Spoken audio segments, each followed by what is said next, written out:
som. Geeks apresenta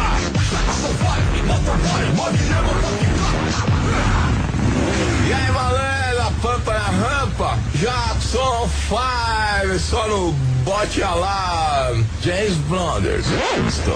James Blunders, só aqueles Double Seven. Malandro, se liga na roleira, né? Tava na vida louca, pá, corre pra lá, corre pra cá. E parei nos semáforos, né, mano? Frente de uma dessas agências de banco, tá ligado? E, mano, de cara me liguei que tinha um tiozinho saindo meio pilhado do banco, né, mano? Meio trombando na porta Giraflex e tal, né, mano? Falei, pá, lá o maluco agitando algum movimento sinistro, né? Tá, né? Aí fiquei esperto, né? Não deu outro, mano. Logo na cola dele vi uma mina saindo do banco gritando, pá. Ela falou, assalto!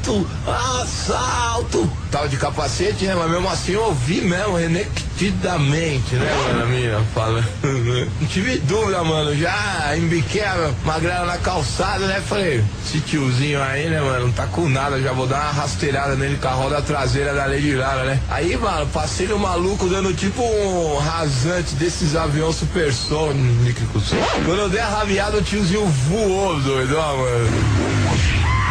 Aí, doidão, se liga na fita, a mina tentava acordar o cara e falava, Adalto, você tá bem? Responde, Adalto, pelo amor de Deus, Adalto, você machucou. Mas, mano, se liga na fita, mano. Minha ficha já caiu instintivamente, mano. Ela tinha gritado, Adalto, Adalto, e eu já achei que era assalto.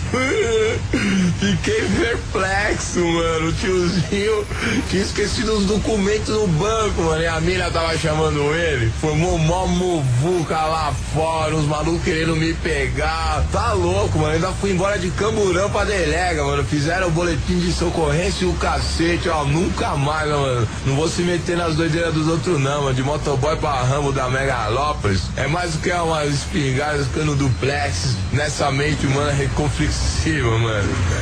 É nóis, quem vai? Fui. Fique na Mix. Daqui a pouco tem mais Jackson 5.